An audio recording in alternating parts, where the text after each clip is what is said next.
Good evening and welcome to the English News Bulletin here on Rwanda Television. This bulletin will be about the 31st commemoration of the 1994 genocide against the Tutsi. These are the top stories. The President of the Republic, His Excellency Paul Kagame, stated that what Rwanda has endured over the past 31 years serves as evidence that Rwandans strived to live their lives according to how they wish. On Monday, the United Nations joined Rwanda in the 31st commemoration of the 1994 genocide against the Tutsi.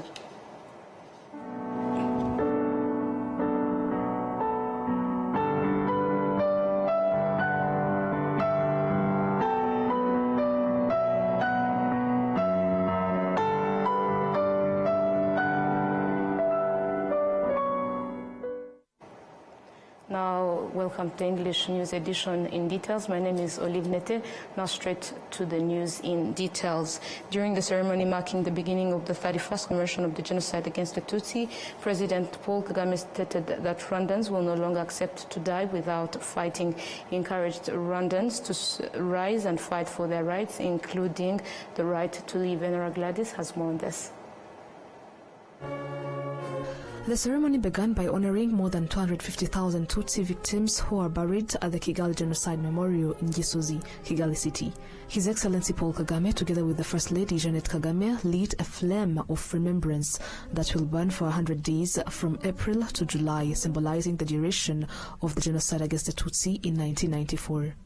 In his speech on the first day of the commemoration, the Minister of Unity and Civic Engagement, Dr. Bizimana Jean Damascene, reflected on Belgium's direct role in the history that led to the genocide against the Tutsi. On July 1st, 1962, Belgium granted Rwanda pseudo-independency and introduced a new constitution. On November 24th, 1962, it was approved that the country belonged to the Hutu majority, followed by laws and regulations that excluded Tutsi from schools and jobs.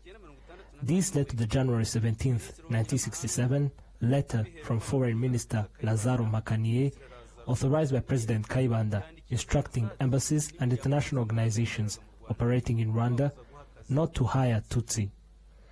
After Habyarimana became president, he introduced a constitution on October 20th, 1978, written by Belgian Philippe Regens, his advisor, reinforcing the policy of excluding Tutsi from all sectors.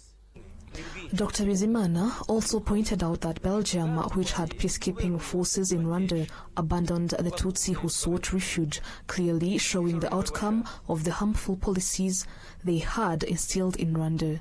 He emphasized that even today, Belgium continues this policy in a new form. Currently, documents used by foreign entities to tarnish Rwanda are prepared by self-proclaimed Belgian experts who falsely claim to know Rwanda. These so-called experts were also responsible for distorting Rwanda's history, including writing the 1962 and 1978 constitutions and the laws that promoted ethnic discrimination. One of them, Philippe Regens, proudly states on social media that they must eliminate what he calls Rwanda's contempt. In testimony from Fredi Mutanguha, who was 18 years old during the genocide, he shared that those who survived owe their life to the Rwanda Patriotic Front and that they have hope that such atrocities will never happen again. The RPF told us to live and we are alive today. Our government gave us the foundation to live. It is a strong covenant we cannot break. It is a strong bond we must teach, and even now we teach it to our children. In his message, President Paul Kagame emphasized that the dark history Rwanda experienced over the past 31 years has left important lessons which should prevent anyone from allowing the past to repeat itself. For us, we have a choice to make.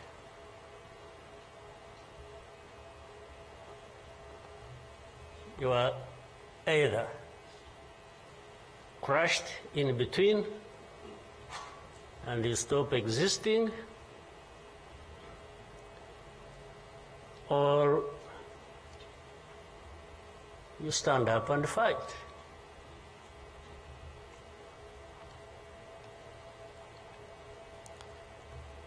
When people are saying in the testimony that, you know, the hope they have and that what happened here 30-something years ago will never happen again. From this, the head of state called on Rwandans to avoid becoming pawns for anyone seeking to dictate their future. Instead, they must rise up and fight for it. The commemoration activities began today and will last for 100 days, corresponding to the 3 months during which the Tutsi were massacred, from April to July 1994, until the genocide was stopped by the RPF forces. The United Nations General Assembly on January 26, 2018 passed a resolution declaring April 7th as the International Day of Reflection on the 1994 genocide against the Tutsi in Rwanda. Moving ahead, President Paul Kagame has stressed that what Rwanda experienced in the last 31 years is evidence that Rwandans should not allow their existence to be dictated by others and instead be prepared to fight for that right rather than wait to be killed. We have details.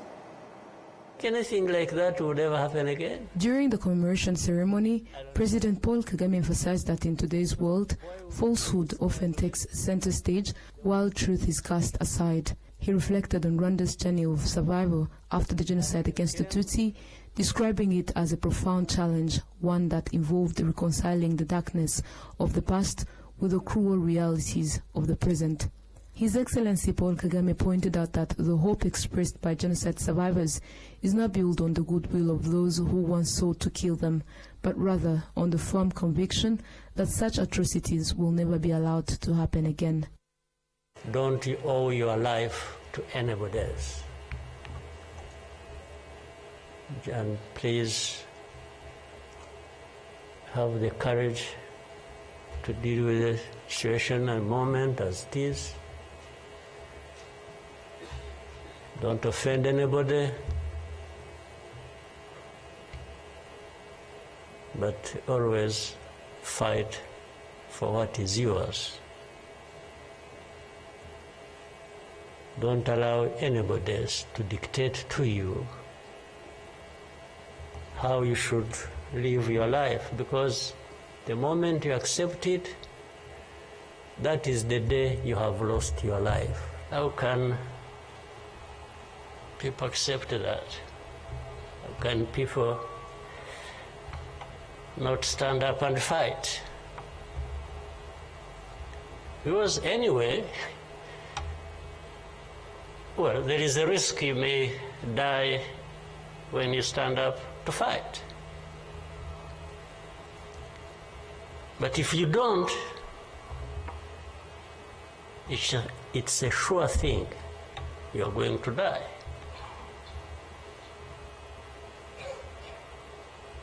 So why don't I try the former? Why don't I try to stand up and fight with the chance that you might survive and live on your life as you want it,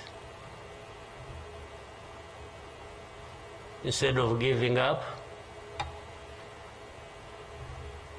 and you let people treat you as if for you to live, it's a favor that they are going to do for you. Why?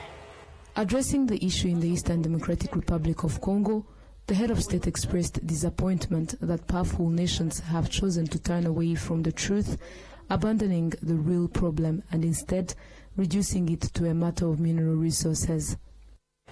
In broad daylight,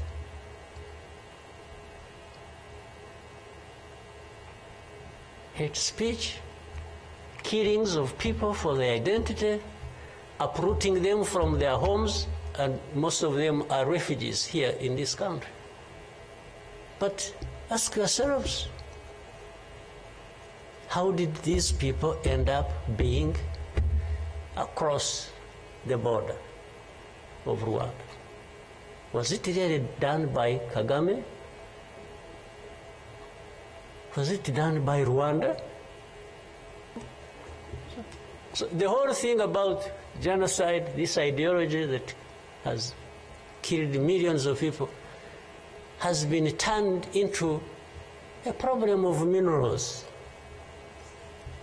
You know, it's okay. Let's imagine it's a problem of minerals now. Was it a problem of minerals in 1994? Which minerals were we fighting for here? Just imagine. Which minerals? On the issue of dignity, President Kagame stated that the real concern is not those who undermine the value of Africans, but rather those who accept it.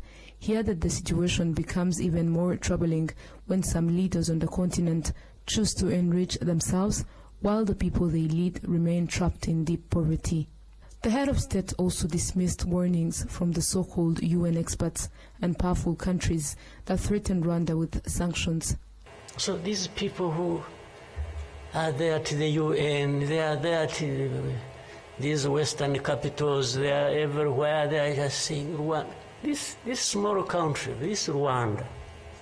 I mean, you see, when you are talking about Rwanda and ganging up together against Rwanda, you think it's some country that is, you know. Then when I remember the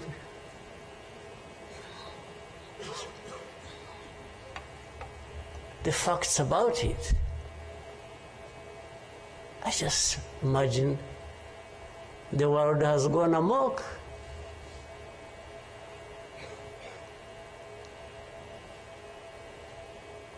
But in the midst of all that, we have to live. We have to live our lives, we have to fight for that, we have to live the way we want. And I tell anybody to his face to go to hell.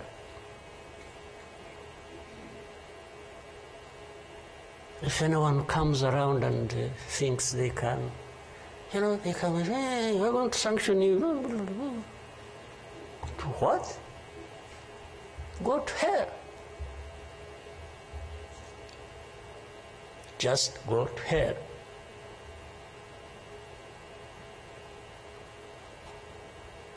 You have your own issues to deal with. Go and deal with your own issues. Leave me to mine. This is the spirit, I think, Rwandans must have in their daily lives. You know what? Rwanda would be as rich as you are, those who make the accusations. Would actually would not be needing your money at all. Which you give us nothing and you come and beat us up for for everything. I mean, the 31st commemoration of the genocide against the Tutsi comes at a time when genocide ideology continues to spread across the region where Rwanda is located. It also takes place in the midst of ongoing support by powerful countries for the government of the Democratic Republic of Congo, which continues to blame Rwanda for its internal crisis. Some of these countries have even imposed sanctions on Rwanda. Marking the 31st commemoration of the genocide against the Tutsi, President Paul Kagame also delivered a message to fellow Africans enduring dehumanizing conditions, urging them to reject accepting such a fate. He emphasized that Africans should stand up for their dignity. But my message goes to other Africans who live like this on a daily basis, who are dehumanized. And they accept it and they beg. I can't beg to leave. I can't beg anybody.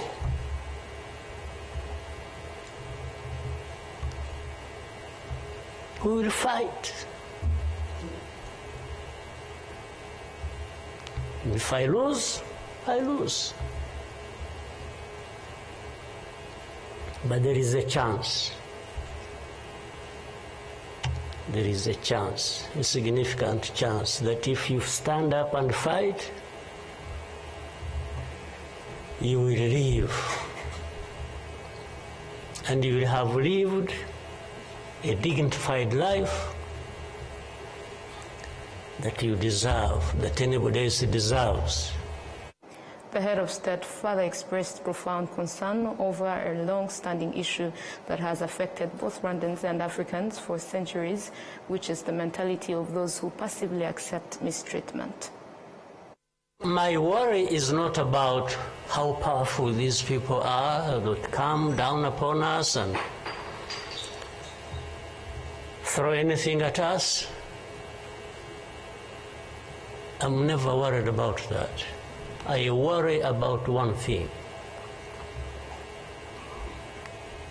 which has lived on for centuries.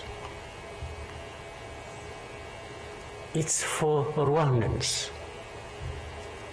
It's for Africans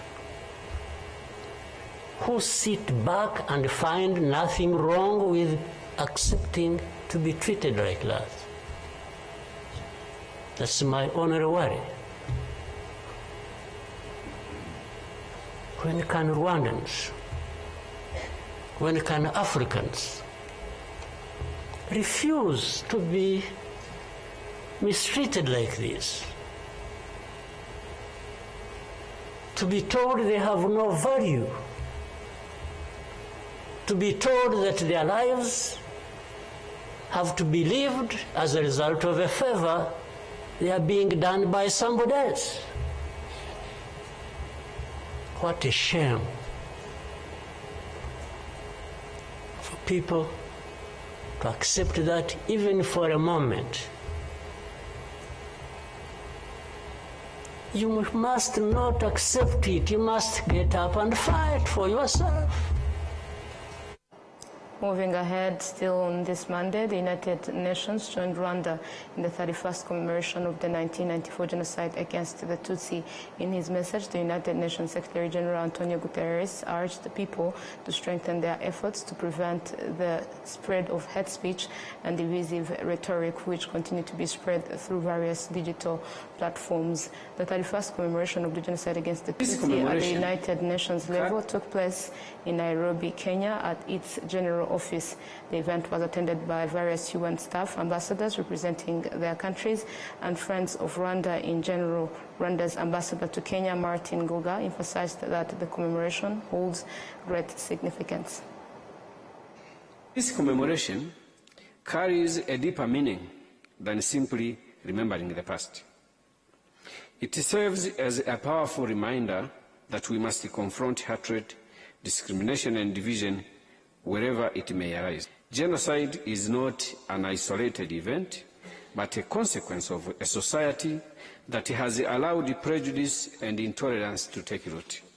We must ensure that the lessons of the past are never forgotten.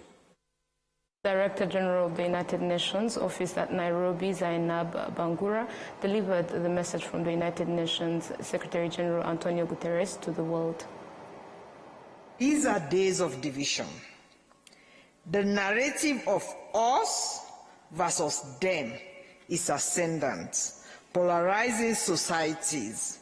Digital technologies are being weaponized to further inflame hate, stoke division, and spread lies.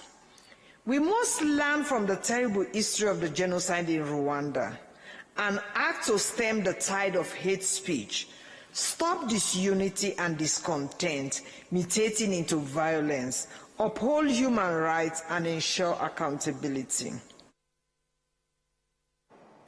Now, moving ahead, the 31st commemoration of the genocide against the Tutsi was also held at Rwandan embassies around the world. In Congo, Brazzaville, over 200 people attended, including representatives from various countries, members of parliament, and friends of Rwanda. In Egypt, more than 500 people from different backgrounds participated in the commemoration. In Singapore, over 250 Rwandans and friends of Rwanda also gathered to commemorate for the 31st time commemorating. The Rwandan ambassador to Singapore, Wihanganye Jean de Dieu, criticized the international community's indifference during the genocide as it was happening. It was until it was stopped by the RPA forces. He pointed out that what is painful is that the international community seems to have learned no lessons from what happened in Rwanda, because despite the evidence of potential genocide in the eastern DR Congo, the international community's response remains indifferent. At the Rwandan embassy in France, they also participated in the commemoration activities. In the Woluwe Saint-Pierre commune in Belgium, Rwandans and their friends commemorated the 1994 genocide against the Tutsi, as well as in India. Over 800 students gathered at Bharat Mandapan to learn about the history of the genocide against the Tutsi and how it was planned. They also highlighted how Rwandans has rebuilt itself and now making significant progress in development. In Turkey, the Rwandan embassy held a commemoration of the 1994 genocide against the Tutsi, attended by Rwandans living in the country, their diplomatic representatives, and international organizations. The youth, through a play, demonstrated to the attendees how the genocide was planned and executed. Now, moving ahead, at the headquarters of the East African Community, a ceremony was held for the 31st commemoration of the genocide against the Tutsi. The Secretary General of the East African Community, Veronica Nduva, Rwandans living in Tanzania, students, and the leadership of the city of Arusha were among those who attended the event in Arusha, Tanzania, at the headquarters of the East African Community.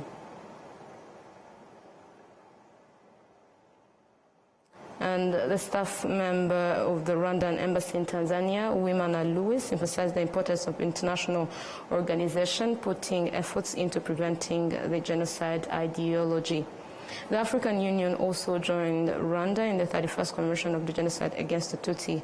Mohamed Ali Yusuf, president of the African Union, called on people to ensure that such atrocities never happen again. In his message, he urged Africans and the world to place greater value on human dignity to ensure that such events are never repeated.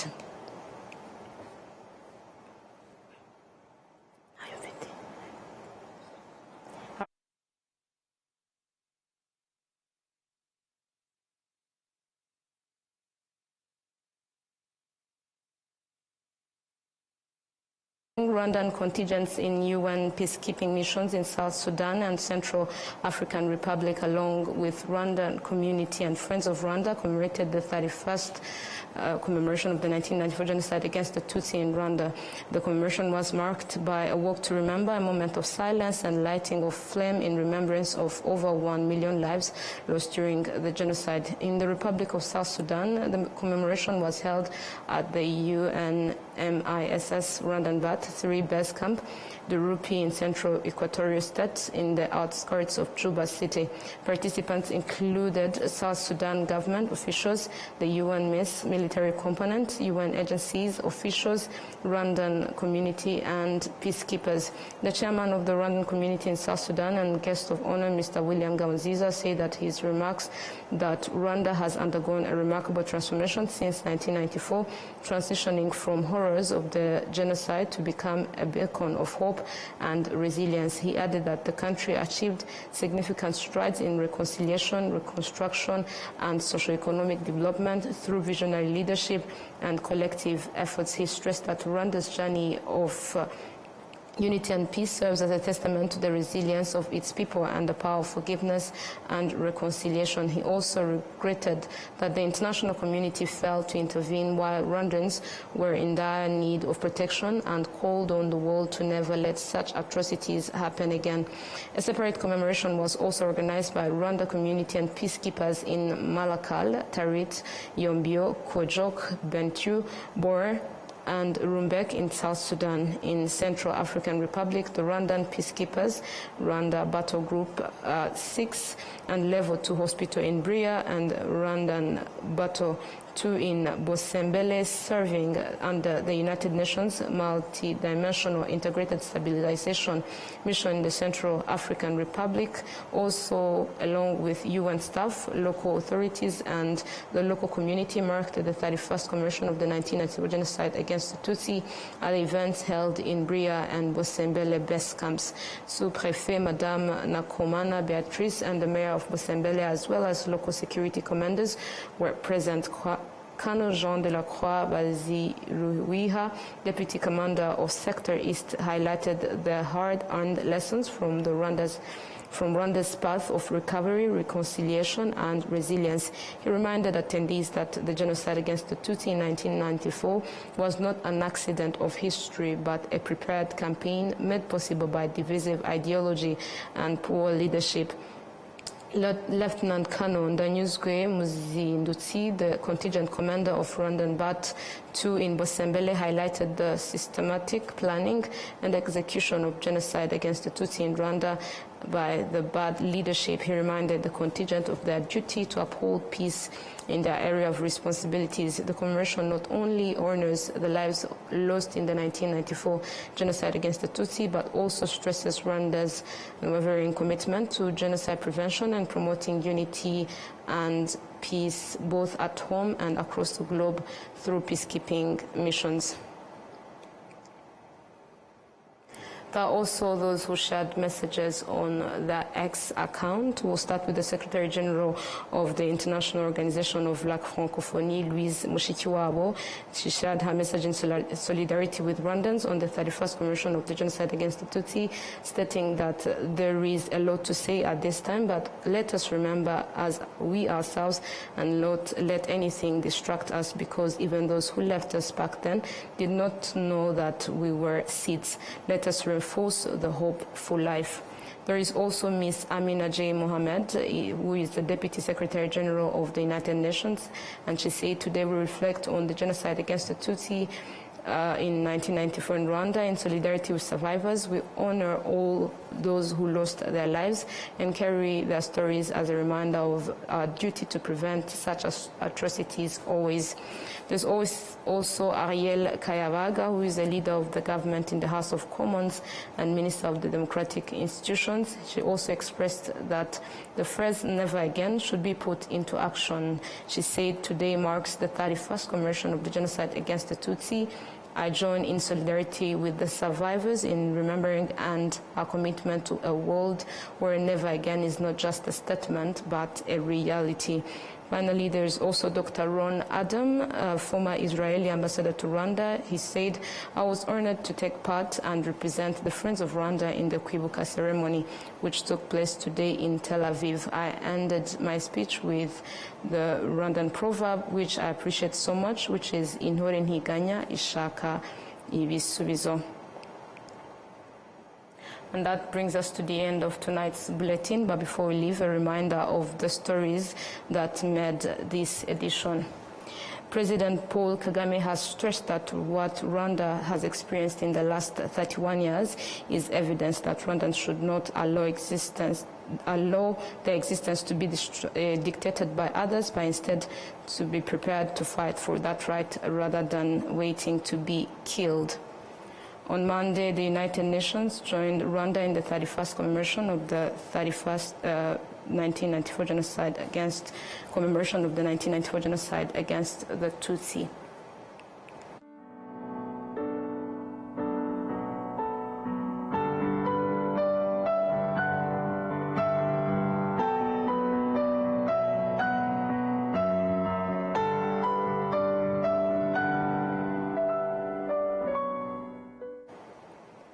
And this marks the end of tonight's bulletin. Our thoughts and prayers are with the survivors of the 1994 genocide against the Tutsi. Good night.